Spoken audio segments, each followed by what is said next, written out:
thanks for joining me. Going back to Christmas, I did a little greetings video from my man cave, where I am now, and a few of you noticed the old motorbike sat in the background and asked what it was. It's quite unusual and not a very well known make, and it occurred to me at the time it would make a good subject for a future video. So here it is. It's a tale of just one little fragment of Britain's once great motorcycle manufacturing history. A story of one of our forgotten marks from the past. This is a 1921 Sparkbrook Model A. Now I'm sure most of you won't have heard of Sparkbrook, so before we take a look at the bike, let's have a quick look at the history of the company that made it. I've got some photocopies of brochures and literature from the time and some period photos, though the quality of some isn't all that good, but I'll put a few pictures up as we go along just to illustrate things. Towards the end of the 19th century, there were literally hundreds and hundreds of companies all over the country manufacturing bicycles for a population that was becoming ever more mobile. And Sparkbrook were one such from their factory in Coventry. Now, the name Sparkbrook actually comes from a place, but it's a suburb of Birmingham. So why did the name end up with a company in Coventry? In the late 19th century, Birmingham was a centre for small arms manufacturers, and probably the most famous, to motorcyclists anyway, was BSA, or the Birmingham Small Arms Company, to give it its full title, who started out manufacturing munitions before their motorcycles took the world by storm. But another such firm was the National Arms and Ammunition Company, who came into being in 1872 and had its factory in Montgomery Street in Sparkbrook. A turn down in orders as the 1800s drew to a close prompted them to begin manufacturing bicycles and tricycles in part of their factory under the Sparkbrook brand name to try and generate more business. Unfortunately, it wasn't successful, and they went into receivership shortly after. The bicycle side was bought by one William Hillman, who moved it all over to a factory in Coventry, but retained the Sparkbrook name. William Hillman already had other cycle manufacturing interests and was a very successful businessman. He went on to co-found the Hillman Motor Company that produced many of the motor cars on our roads. They ended up as part of the old Roots group. I had a couple over the years, an Hillman Imp and an Avenger. Towards the end of 1912, Sparkbrook followed many other bicycle manufacturers and entered the powered vehicle market. Unlike a lot of the others though, their first offering was a heavyweight motorcycle and sidecar combination powered by a hefty V-twin side valve 4-stroke engine. The engines were supplied by Jap and were initially a 6 horsepower version that was later joined by an 8 horsepower one. This is a 1912 model with the Jap V-twin engine that came up for auction at H&H Classics some years ago, but it's without a sidecar. These big combinations were only produced for 2 years though, and in 1914 they were replaced by a lightweight two-wheeler powered by a 269cc 2.5 horsepower 2-stroke engine. This time the engines came from Villiers, and I think most of you will be familiar with the Villiers range of engines because they've been used in countless motorbikes right up until the 1960s when they were taken over by AMC. The early Villiers engines looked a little different to the ones you're probably more familiar with, because they used an external magneto to supply the spark. Unfortunately, most of the magneto production at that time was in Germany by Bosch, and with the outbreak of the First World War, these became unobtainable. Not to be stumped, Villiers came up with the flywheel magneto we probably all now know so well. The war, though, interrupted normal working for most engineering companies, as production was largely turned over to munitions. After the war ended, Sparkbrook launched two new models, both using the new Villiers engine, one with direct belt drive and the other with their own 2-speed gearbox. The latter was soon replaced by a Sturmey Archer 2-speed gearbox. In 1921, they launched a utility version of the bike under the shorter name of Spark. This was a pretty basic bike with the Villiers 269cc engine mounted in a simple frame with pressed steel joints and quite rudimentary sprung front forks. Over the next few years they used several different engines alongside the Villiers. A 346cc side valve Jap, a 349cc Blackburn, and the rather unusual Bar and Stroud sleeve valve 349cc engine were all offered. Both solo and sidecar models were available, with a choice of transmission, either direct drive from the engine or 2-speed gearbox, and even the clutch was an optional extra. From 1924, machines were offered with a 349cc Bradshaw oil-cooled engine, but production finally ceased completely in 1926. Things like Trustpilot and other internet review sites were way off in the future, but they published a little booklet of unsolicited experiences and opinions as part of their advertising. I have a photocopy of it and it makes interesting reading. I'll just pick out a couple that caught my eye. The first tells of a 270-mile journey from Ryan, Sussex up to Manchester in under 11 hours. She's a topping little bike, the reviewer says. The second's by a lady who's done a 1,000-mile tour of England and Scotland on a single-speed machine. She doesn't say how long it took, but evidently enjoyed it and didn't have any problems. Sparkbrook also made machines for another company, marketed under the Revere brand name. This is a 349cc Revere from 1922 with a Blackburn engine that was up for sale at H&H Classics some years ago. Well, that's enough history for today. Let's look at the actual bike. As I said, this is registered as a 1921 Model A, and I acquired it in 2009 from a friend who'd owned it for some years. I first saw it when I'd visited his house a few years earlier and he showed it to me. At that time he kept it in a very large cupboard upstairs in his house. Prior to that it was owned by one W.H. Fenby, a councillor from Hessel near Hull, and he'd had it on show at a small motorcycle museum in the grounds of Nostell Priory. Here's the entry in the guide leaflet, but as you can see it's actually described here as a 1920 model.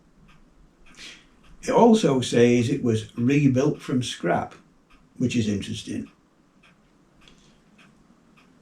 When I bought it, it was looking a bit sad after just sitting around for so many years and needed a bit of TLC.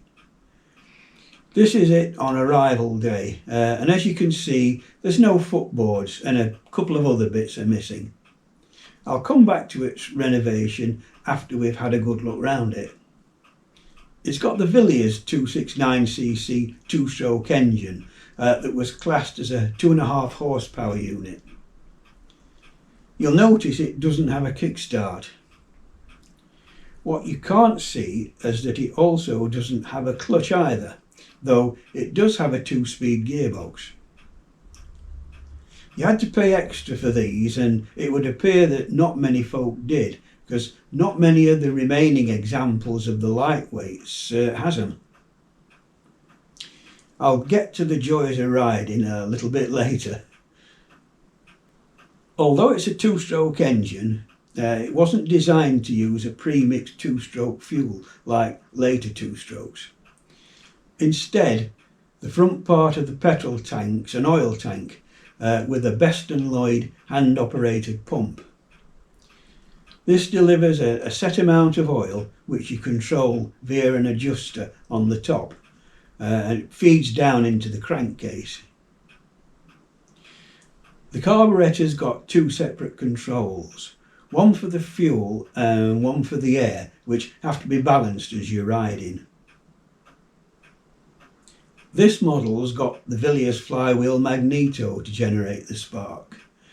The optional 2-speed gearbox is manually controlled by the lever on the tank. Neutral's in the middle. Brakes are extremely basic, as you'd imagine. The front ones are stirrup type, as used on bicycles for many years, and act directly onto the wheel rim. The rear, which you operate with your heel, presses into the V-pulley for the rear drive belt. All these just use rubber blocks for the friction material. There's little in the way of suspension, just basic sprung girder forks and a rigid rear end. There's not much springing on the saddle either, that's really just a typical bicycle seat at the time. Lighting was an extra too. On later ones you had the option of electric lights powered by a combined mag dynamo on the engine. Mine's just got the flywheel magneto, but it's been fitted with acetylene lights, which were the norm back then. If you've not come across this old system before, this is a video I did quite a few years ago about using it. Apologies for the poor quality. Basically, there's a 2-compartment container on the side of the bike, to which you add lumps of carbide in the bottom and water in the top. In those days you'd buy tins of carbide from your local ironmonger or bicycle shop. There's a valve on the top which, when opened, allows the water to drip at a controlled rate down onto the carbide. When the two combine, it gives off acetylene gas, which is highly flammable, of course. Rubber hoses then take the gas to the front and rear lamps. You open the lens, light the lamp, and away you go. Simple.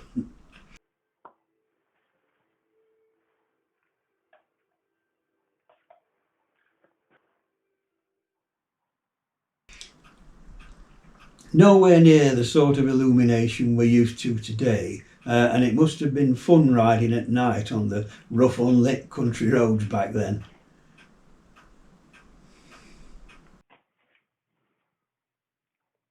And of course, no vehicle of the period would be complete without a nice bulb horn to warn folk you're coming, in case they hadn't already heard the din from the poorly silenced engine. How do you start and ride a machine like this then, with no kickstart or clutch? You turn on the fuel. Give the oil pump on the top of the tank a stroke. The plunger slowly rises, pushing oil through the regulator valve, but it won't flow till the valve's actually opened. Make sure you can see the oil dripping through the sight glass at the required rate. This is a bit too fast. You probably want about 1 drop every couple of seconds, but you can adjust it on the go depending on load. Select first, or low gear as it's marked. Pull the engine decompressor in on the left hand handlebar.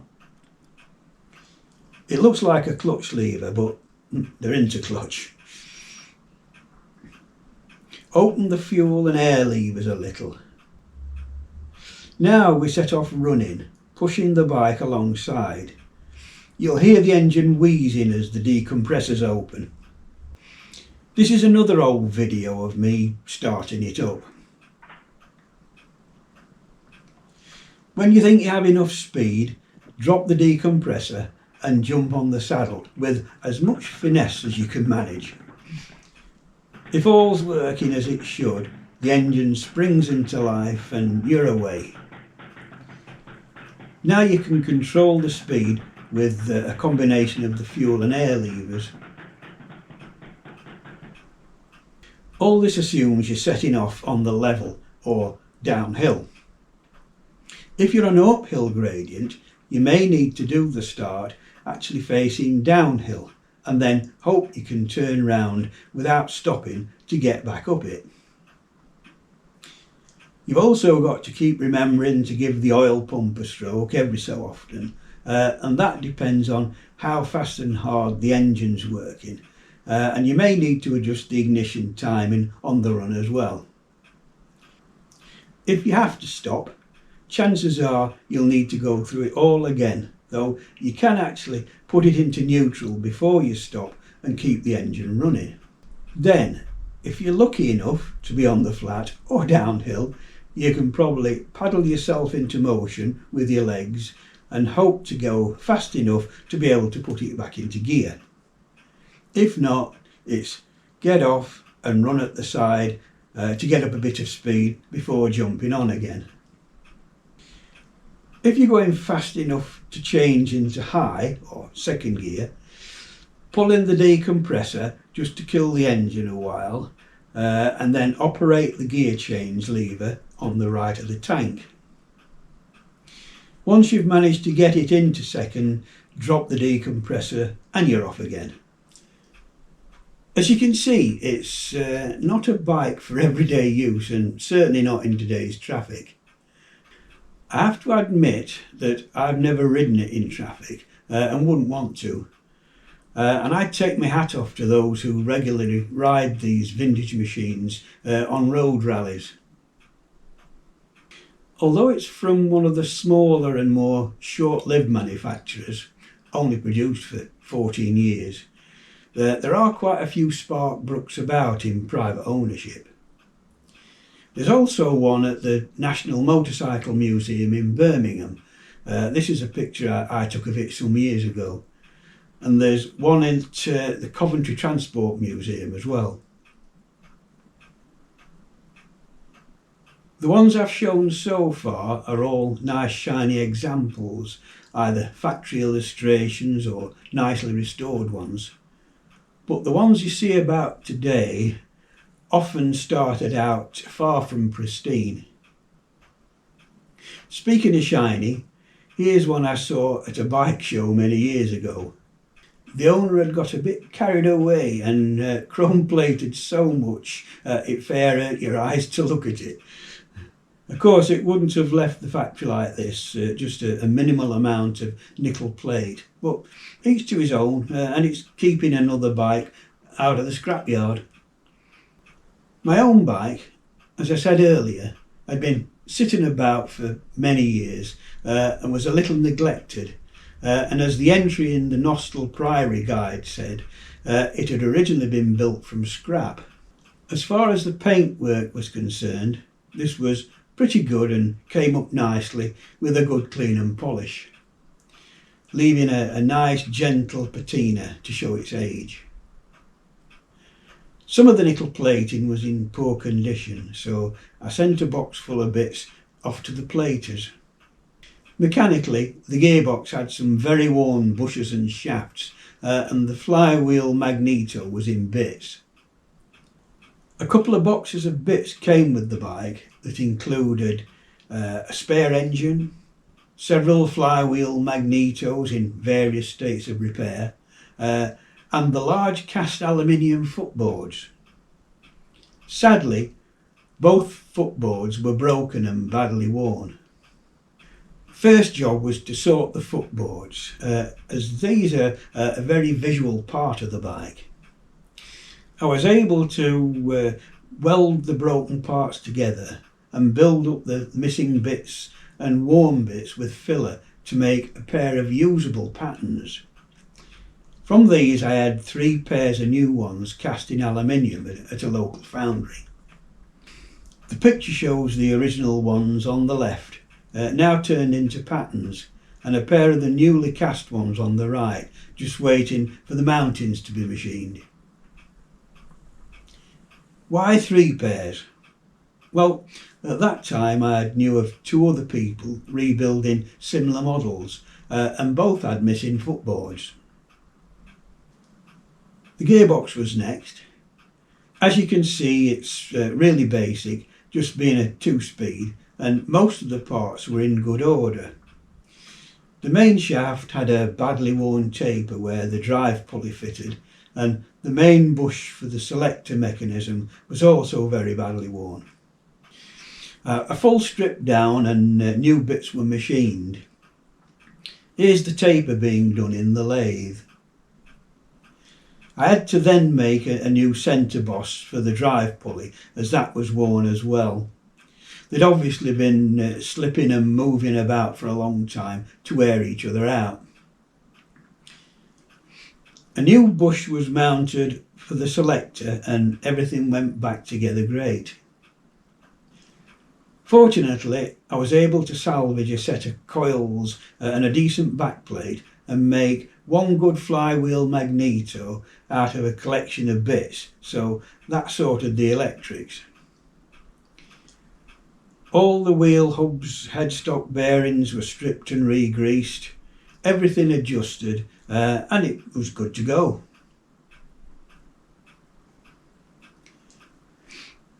So much for my Sparkbrook, but I mentioned getting extra cast footboards for others earlier. One pair went to my good friend Dennis Grech, who's been restoring one for a good few years. It's practically finished now. This is his, and it's another 1921 Model A with the Villiers 269cc engine.